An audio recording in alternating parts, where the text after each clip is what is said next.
오늘은 에스더 11번째 시간으로 역사의 분기점이라는 제목으로 함께 잠시 은혜를 나누기 원합니다. 인류가 성을 쌓기 시작한 연대는 창세기로 시작이 됩니다. 가인이 동생 아벨을 죽이고 에덴 동산에서 추방을 당한 후에 에덴 동편에 거하게 될 때 성을 쌓는 모습을 우리는 창세기 말씀에서 보게 됩니다. 이 성을 쌓는다라는 것은 자기 보호를 의미하는 것입니다. 가인은 하나님의 보호를 의지하기보다는 자신이 직접 쌓은 성을 의지했다라는 것이죠. 성은 적으로부터 보호를 해줄 수 있지만 동시에 다른 사람들과의 분리도 의미하는 것입니다. 사람과의 단절을 말하는 것이죠. 더 이상 교제가 끊어진 채 자기 성에만 갇히는 것을 의미하는 것도 생각해 볼 수 있습니다. 그래서 현대인들은 더 이상 커다랗게 성을 쌓지 않지만 자기 마음에 성을 쌓는 경우를 많이 보게 됩니다. 마음의 성벽을 쌓아 올리고 스스로를 소외시킬 때도 있습니다. 소통과 교류가 막히는 것입니다. 또한 외로워서 고통스러워하는 것도 우리는 보게 되는 것입니다. 그리고 성을 쌓는 것은 또한 문화적인 측면에서 볼 때에는 이제 가인이 도시 문명을 시작했다라고도 볼 수 있습니다. 도시 문명이 발달됨에 따라서 권력과 계급의 사회로 분화가 되었고, 그 시대는 성벽이 얼마나 견고하고 얼마나 높이 쌓았느냐에 따라서 그 가진 권력이 얼마나 절대적인지 아닌지 그런 밀접한 상관관계가 있었다라는 것입니다. 절대 권력일수록 견고하고 높은 성벽을 쌓으려고 애를 썼고, 하나님의 권위까지 도전하여 하늘에 닿기까지 쌓으려고 시도했던 것이 바벨탑이다라는 것을 우리는 대표적인 예로 볼 수 있는 것입니다. 그런데 사랑하는 여러분, 우리가 기억할 것은 이 모든 성벽은 결국 무너진다라는 것입니다. 바벨탑이 무너지듯이 아무리 강력하고 오래 지속될 것처럼 보이는 성벽들도 결국에는 다 무너져 버린다라는 것입니다. 우리의 눈에는 철옹성처럼 견고한 성벽이었지만 여리고 성은 정말 한순간에 폭삭 무너져 버렸음을 우리는 말씀 가운데 보게 되는 것입니다. 예루살렘 성벽도 천의 난공 불락 요새처럼 보였습니다. 하지만 결국에는 바벨론의 제국 느부갓네살 왕에 의해서 무너지고 말았다는 것도 우리는 보게 됩니다. 그 바벨론 제국의 성벽 역시 바사에게 무너지게 되었고, 바사 제국 역시도 헬라 제국에 무너지게 되었습니다. 헬라 제국 역시도 로마 제국에게 무너지는 것을 우리는 보게 되는 것이죠. 로마인들 역시 그들의 성벽이 영원할 줄 알았지만 그들보다 더 잔혹하고 강력한 힘을 지닌 야만인들의 침입에 의해서 로마까지도 무너졌다라는 것을 우리는 보게 되는 것입니다. 이렇게 세상 모든 성벽은 무너져 버립니다. 또한 우리가 스스로 쌓은 성벽도 무너질 수 있다는 것도 우리는 늘 기억해야 되는 것입니다. 내 자신의 힘과 내 자신의 능력, 내 자신의 지혜와 내 자신의 지식으로 높은 성공과 출세의 탑을 쌓을지라도 하나님께서 함께하지 않으시면 모래성처럼 무너질 수도 있다는 것을 우리는 늘 유의해야 하는 것입니다. 반면에 아무리 우리를 위협하고 절망시키는 성벽일지라도 하나님께서 함께 하신다면 그 모든 견고한 성벽 또한 무너질 수 있다는 것을 늘 마음에 새기시길 진심으로 바라겠습니다. 오늘 우리가 읽은 이 에스더 8장은 절대로 무너져 내릴 것 같지 않아 보이던 이 아하수에로 왕의 마음의 그 성벽이 무너져 버리는 모습을 말씀 가운데 우리에게 보여주고 있습니다. 우리 1절 말씀을 다시 함께 한 목소리로 읽어보기 원합니다. 1절 말씀입니다. 그날 아하수에로 왕이 유다인의 대적 하만의 집을 왕후 에스더에게 주니라.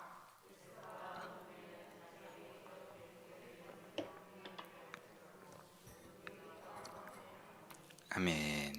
지금 여기서는 이제 믿어지지 않는 일이 일어나고 있는 것입니다. 아하수에로 왕은 정말 커다란 권세를 가진 왕이었습니다.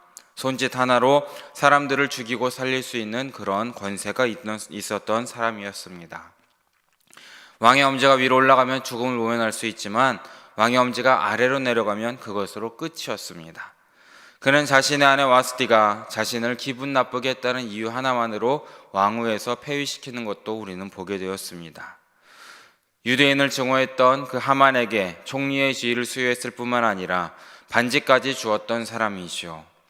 이 아하수에로 왕은 바사 제국 내에 모든 유대인들을 살해하려는 하만의 계획에 동참했던 사람이었습니다. 그런데 갑자기 그 아하수에로 왕의 모든 마음이 돌변했습니다. 울며 요청하는 에스더에게 금요를 내밀면서 무슨 고민이 있는지, 내가 무엇을 해주기를 바라는지, 당시 원한다면 나라의 절반까지도 주겠다라고 약속을 합니다. 그리고 에스더의 모든 요청을 받아들여서 왕은 하만을 장대에 매달아 죽이도록 명령했던 것입니다. 그리고 죄인 하만의 모든 소유까지도 에스더에게 주었다라는 것입니다. 그리고 그 에스더는 그 모든 것을 다시금 모르드게에게 줍니다.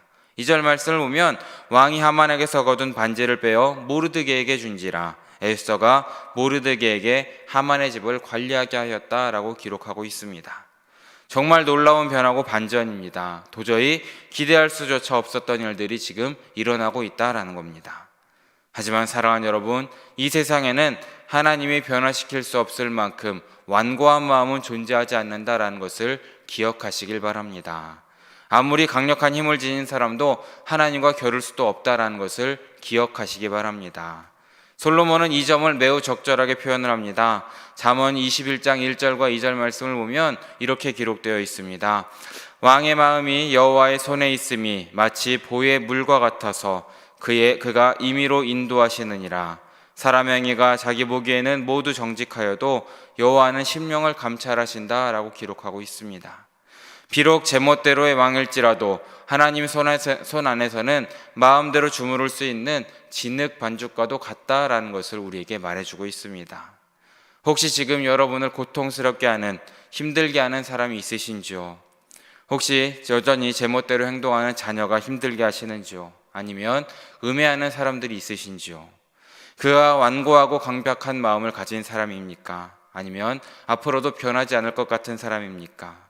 그렇다면 잠언 21장 1절 말씀을 우리가 늘 기억하시면서 왕이라고 언급된 자리에 힘들게 하는 그 사람의 이름을 넣으면서 함께 기도해 보시기를 진심으로 바랍니다. 화강암처럼 단단해 보이는 마음일지라도 주님 손 안에서는 부드러운 진흙에 불과하다는 것을 마음에 새기시길 진심으로 바랍니다. 사랑하는 여러분, 하나님이 변화시킬 수 없는 마음은 존재하지 않는 것입니다. 아하수에로 왕의 마음과 같을지라도 하나님은 얼마든지 변화시킬 수 있으심을 기억하시면서 오늘 말씀 가운데 절망 가운데 소망을 얻으시는 우리 모두 되시기를 진심으로 바라겠습니다. 이렇게 하만은 처리되었습니다. 그런데 아직까지도 효력이 있는 것이 있습니다. 바로 왕의 포고령이었다라는 겁니다. 바사제국의 포고령은 한번 발효되면 취소될 수 없는 것이 커다란 문제였습니다. 하만은 죽었지만 포고령의 효력은 여전했던 것입니다. 유대인들은 지금 그의 마지막 달 13일에 모두 죽임을 당해야 하는 그런 운명에 처해 있던 것이죠. 그래서 에스더는 이 문제를 위해서 다시 한 번 더 왕의 발 앞에 엎드려서 울며 구하는 것을 보게 됩니다. 3절 말씀을 함께 읽어보려 합니다. 3절입니다. 에스더가 다시 왕 앞에서 말씀하며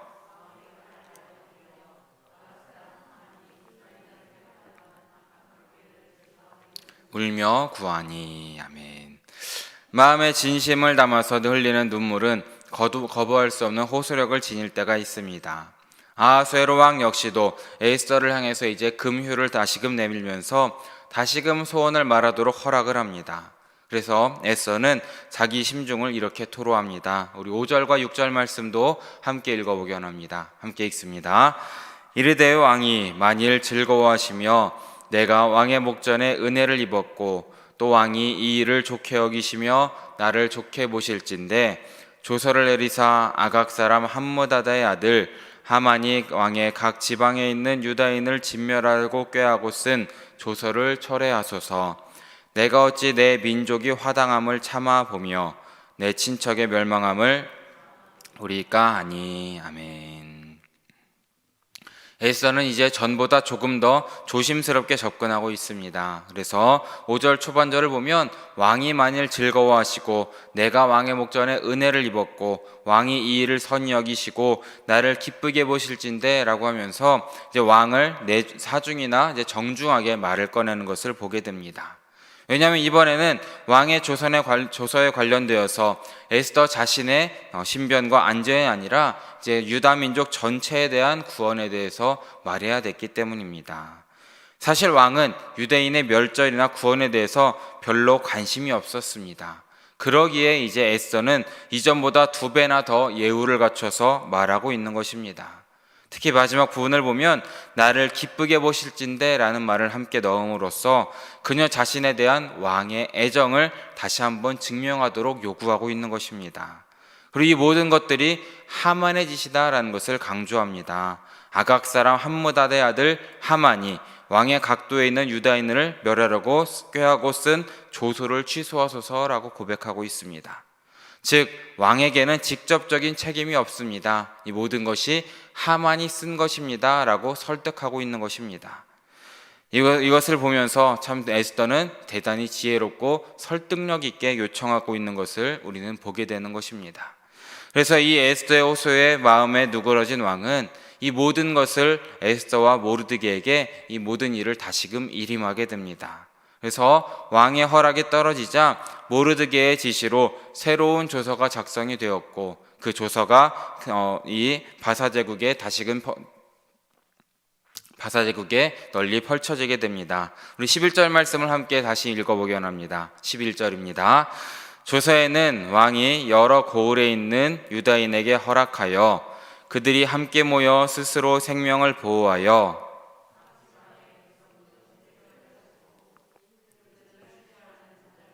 그들의 처자를 죽이고 도륙하고 진멸하고 그 재산을 탈취하게 하되.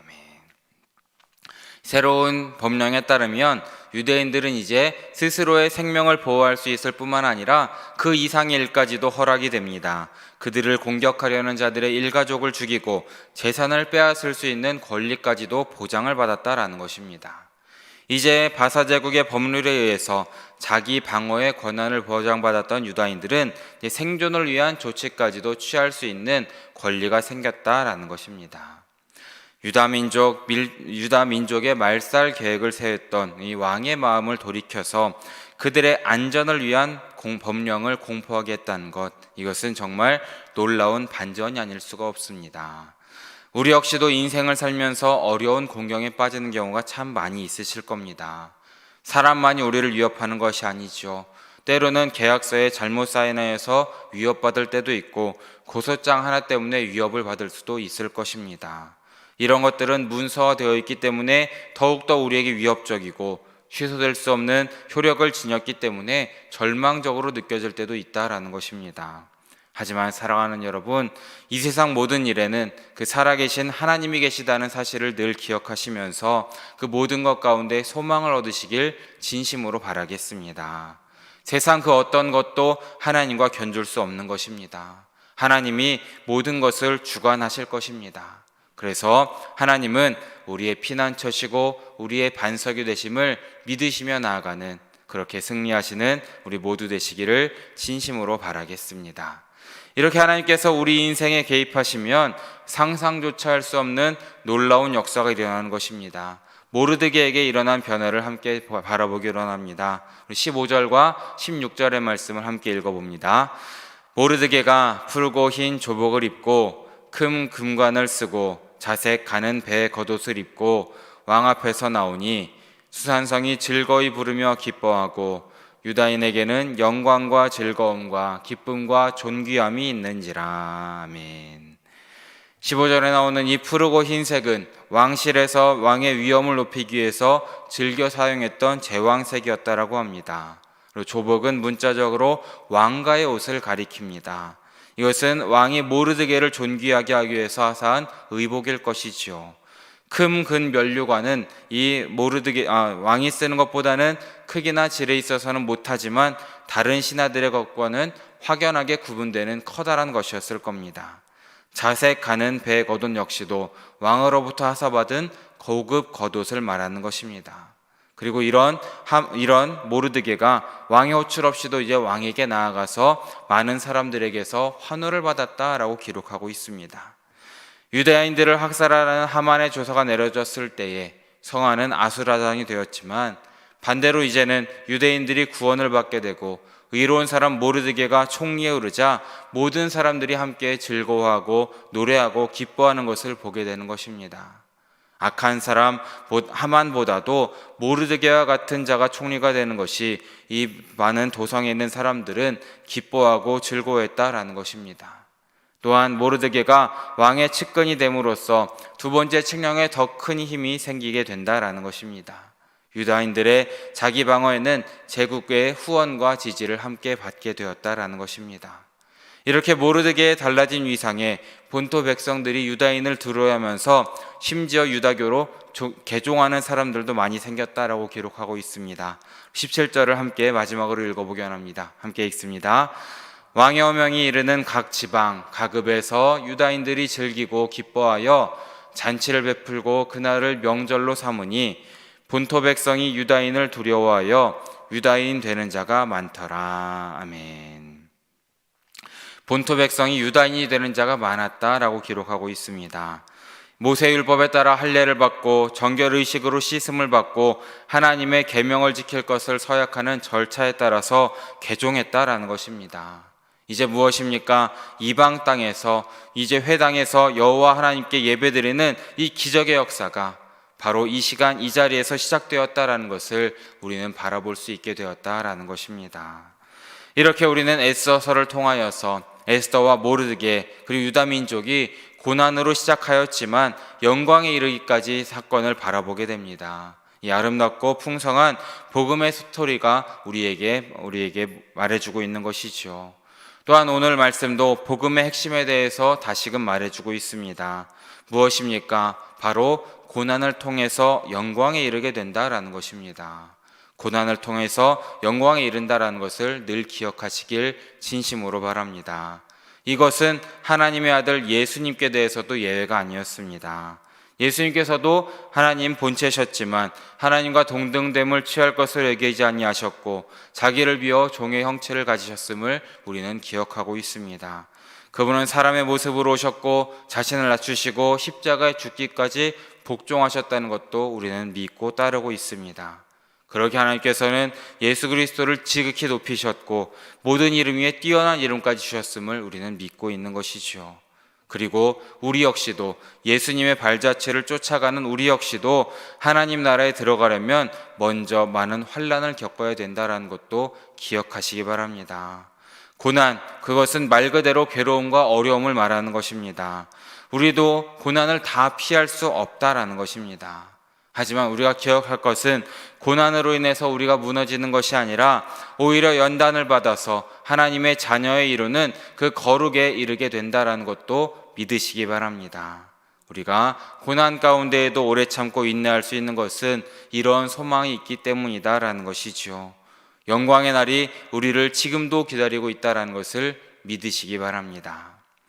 말씀을 정리합니다. 사랑하는 여러분, 현대인들은 지금도 강팍한 마음으로 스스로의 마음의 벽을 높이 쌓고 있습니다. 그런데 이런 마음의 벽을 무너뜨려서 새 사람이 되게 하시는 분은 바로 하나님이시라는 것을 믿으시기 바랍니다. 하나님은 지금도 교만한 마음의 벽들을 허무는 일들을 하고 계십니다. 우리의 강팍한 마음을 두려워하지 않으시죠. 결국 고난이라는 환경을 통해서라도 우리의 이 모든 강팍함을 무너뜨려서 항복하게 하신다라는 겁니다. 하나님의 자녀일지라도 우리는 때때로 복종하기를 거부하고 우리의 고집대로 할 때가 많이 있습니다. 우리의 완고함과 강팍함을 깨뜨려지고 굳게 부서지지 않는 이상 우리 마음에 변화가 일어나기는 어려운 것이죠. 그런데 아무리 화강암처럼 단단한 마음일지라도 하나님 손에서는 부드러운 진흙에 불과하다라는 것입니다. 그래서 성경에 등장하는 모든 믿음의 사람들은 연단의 과정을 거쳐야 했던 것입니다. 아브라함은 아들 이삭을 바치라는 시험을 통과했던 것이고, 요셉은 형들에 의해 노예로 팔려가고 감옥에까지 가는 시험을 통과했습니다. 모세도 애굽에서 도망쳐서 미디안 광야에서 40년을 보내면서 철저히 자신의 힘으로는 아무것도 할 수 없다는 걸 깨닫고 하나님을 의지하는 것을 배웠다라는 것이죠. 이렇게 성경 말씀을 열거한다면 끝이 없을 정도로 많은 것을 우리는 보게 되는 것입니다. 사랑하는 여러분, 혹시 지금 인생의 시련을 맞이하고 계십니까? 혹시 고통과 슬픔의 터널을 통과하고 계십니까? 그럼에도 불구하고 염려하지 마시기 바랍니다. 두려워하지 마시기 바랍니다. 세상 가운데 환난을 만나고 슬픔을 겪을지라도 그것은 일시적이고 제한적일 것입니다. 영원하지 않을 것입니다. 그날이 되면 하나님께서는 모든 것을 심판하시고 하나님은 결국 모든 것을 이기실 것입니다. 물론 지금 세상은 대단히 혼란스럽습니다. 선과 악이 같이 있기 때문이죠. 아마 마지막 날이 가까울수록 세상은 양극화 현상이 더욱더 심화될 것입니다. 선은 선대로 악은 악대로 더욱더 무르익어서 완숙해져 갈 것이지요. 악인은 더욱더 부패해질 것이고 의인은 고난의 연단을 통해서 더욱더 정결하게 된다는 것을 믿으시기 바랍니다. 그래서 고난은 우리에게 유익한 것입니다. 불순물을 제거하여 더욱 순결한 신앙을 갖게 하기 때문이죠. 세상물이 들어서 교만했던 것이 깨지고 죄 가운데 자기 만족에 있던 것을 일깨우고 다시금 우리의 순수한 신앙을 회복시켜 줄 것입니다. 고난을 통해 거룩한 하나님의 성품에 참여하게 되는 것입니다. 그러기에 이 모든 것을 통하여서 우리의 시선이 하나님의 장대하고 영원한 목적을 향하여 바라볼 때에 우리는 더 이상 흔들리지 않게 됨을 기억하시면서 사랑하는 영일의 성도님들 모두 오늘 주님의 날 다른 것을 바라보는 것이 아니라 하나님을 바라보고 하나님의 손길을 바라보시고 하나님께 소망을 두시고 하나님을 믿고 따르는 오늘 하루 되시기를 진심으로 바라고 축원합니다. 함께 기도하겠습니다.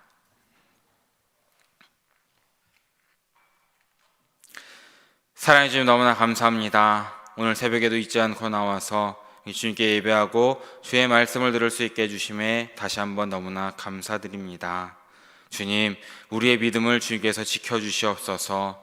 우리의 삶에 어떤 고난과 역경과 어려움이 있을지라도 그것으로 인하여서 낙심하고 쓰러지는 것이 아니라 온전히 믿음 위에 굳게 서고 우리의 소망 되시고 우리의 모든 것을 섭리하시는 하나님의 손길을 바라볼 수 있는 그 믿음을 우리에게 허락하여 주시옵소서.